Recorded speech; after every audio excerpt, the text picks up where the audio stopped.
All right, this is part two of creating the assets for the actual diorama. So I use Meshi to reconstruct some of the actual figurines. Somebody created this. This is a collectible, but I was able to find collectibles, existing collectibles that are really expensive these days. So instead of me recreating them from scratch, I recreate him to 3D.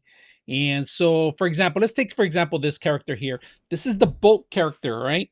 He's the hat character that right before the tunnel, you're going to see this guy on the left-hand side if you ever ridden the ride. And they have this beautiful collectible here that if you guys can see, it lights up. This was about $200 or $300, unaffordable.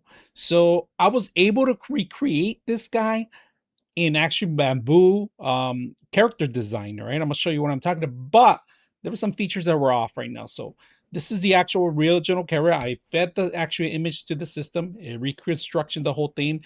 It didn't do a very good job at it, but it's enough where I was able to do it. And this is a character that you see on the actual ride itself. So that's why I'm going to try to reconstruct. If you guys can see, they have great pictures for this, so you can reconstruct it.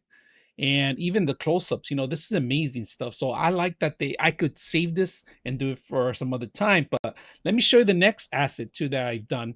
On this one is the actual pirate that's on top of the bridge, all right? And there is the parakeet there. If you don't ever notice it, he's always talking. The parakeet is talking too.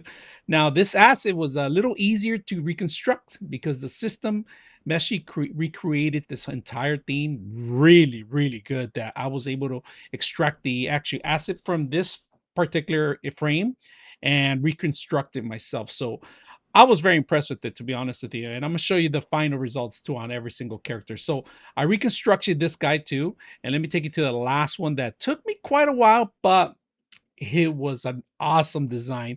Now, there's a scene, a very important scene that there's this guy is drunk and he has three pigs on the right hand side.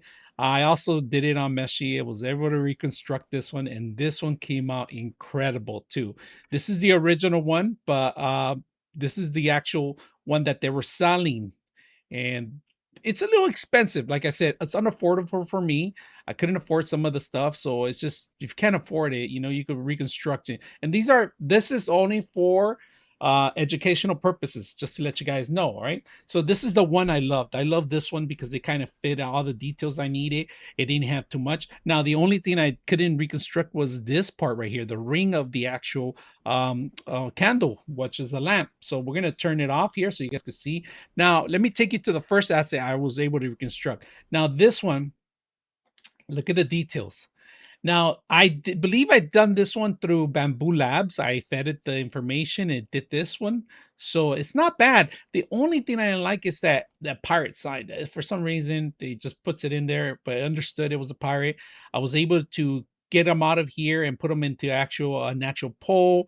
Reconstruction pirate, the parakeet, I'm doing it in a different program. Instead of, I'm going to do a more legitimate view of the actual parakeet, but this asset came out really good. I mean, if you compare it to what we had here, which is this one here, let me show you.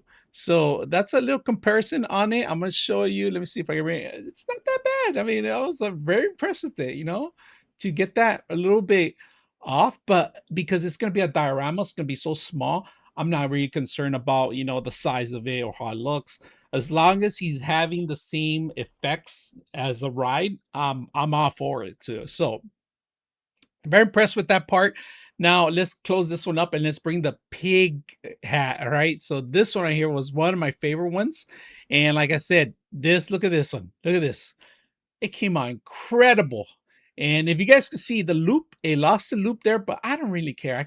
I delete it and I was going to be able to actually make my own. Now there's a pig biting that and look at the effects of it. It is incredibly the same accurate as the actual model itself. So a little bit more cartoonish than this one. And this one actually, I believe I've done it in bamboo too. But Meshi hasn't done this one. I think I'm gonna take it to bamboo and do the next one, see what it can reconstruct. But look at the details. The wall, I'm not concerned about the wall. It didn't get quite the corn itself, but hey, you know what? It kind of looks like it. You can always take them off, dig them out. And the bottle's a little bit broken too. Now, there is a lot of supports back here, which I didn't like, so I had to push them a little bit back to the wall. And you'll see what I'm talking about in a bit because the printer had a lot of issues reprinting this thing. But when I printed out, it came out incredibly good. So this one, another asset I loved. I moved this one. So let me show you the hat guy that I did. All right.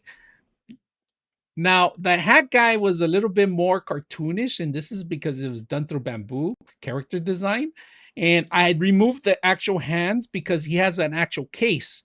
If you guys can see, let me bring that case, guys. And I was able to get from the actual Maker World an actual chest, and I was able to set it up the chest on his hands.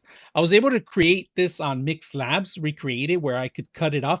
It's not 100% accurate, but like I said, it's a diorama. It's gonna be so small, so tiny that I really don't care the details. And the details are not that very good compared to the original one that we got, which is this one right here.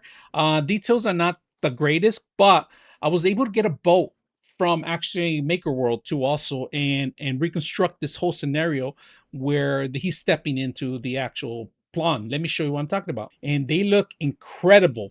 Like this guy, I was able to, I know he's off, but because I needed to be fixed on another object so it could recreate everything as one piece. And I want to be able to print this in resin, but for now, for testing purposes, we're printing on PLA, PEG. We're gonna try to see if we could get this going. I mean, I like the chest, and if you guys can see, I actually use a different chest compared to the one that I had here. I think I got that one from Maker World, so I'll take that back. So those are really good scenarios. I was able to work it out, and I was very impressed with it. I mean, some of the stuff it had great details on it. And this is part two, and I'm going to show you part three on the next one, so you guys can see more of the actual everything put together. All right, I'm going to show you two assets that I printed out a little larger, so I can see some of the fine details on this one itself. Like I said, it got the pirate logo really good. I mean, I was very impressed with it. And this is the actual model I was able to translate into three-dimensional from a 2D to a 3D. So I might not own the actual original one, but this is a perfect way to train yourself how to, mimic certain things. It's like they say, they're great artists copy, but greater artists steal. So this is something I kind of like, and I kind of performed it. Is not really impressed with the asset. It doesn't look exactly identical, but it has the same concept and the same details. I mean, a little bit more of the actual filament still stuck in there, but it's not bad. I mean, I was very impressed. It even got the back end. I mean, whoever does that, and it didn't know it was a parrot, but it kind of became like a pigeon there, if you guys can see. And he's on top of a cup too, and there is his cup right there. I was like shocked that it got really good details on it. And this is the first print I did before I actually mixer and cut them off from here. So it came out really, really, really good. I mean, the details on it. If I want to blow this up and fix them up, I can, So let me show you the next one. The next one was the most impressive one of all, to be honest with you. The number of details on this character are just phenomenon.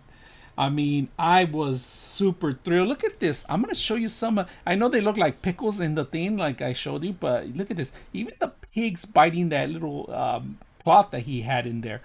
And then, of course, this thing came off. I kind of cut it off because it didn't look good, so I ended up cutting it off. But the details, this is a little statue of it. I'm planning to blow him up a little bit higher and then paint him up by himself, because this by itself is just, it's a conversational piece, to be honest with you. And creating awesome 3D prints like this at your home is just incredible. And now with the new technology coming up, it's just making available for everybody to, hold these kind of memories, because back in the days, you couldn't afford, I couldn't afford this. This character here by himself, the original, costs around $300 or $400, even more on the bids. That means I would never get my hands on it. But thanks to a lot of the people and a lot of the listings that I got from actually eBay, they had great pictures in there that you don't need to purchase. You could just recreate it. Like I said, this is for educational purposes. This is not going to go for sale anywhere. It's going to stay in my personal personal place. All right, it's only for my dioramas. That's all I'm doing. And if I do it, I have to make changes to it, so it won't look nothing identical to the original one. But this is incredible. I just, the technology has taken off so much that it has recreated a great features on a great details on pretty much from picture to 3D. And if you guys enjoy this kind of stuff, make sure you guys hit the like and subscribe, because this show has around 98% of you are watching it but are not helping supporting the show. I mean, we want to grow to a point where we're going to be able to share this. If I get to a point where I no longer need the support of all these people supporting me, I will distribute this stuff for free. So, I mean, for free.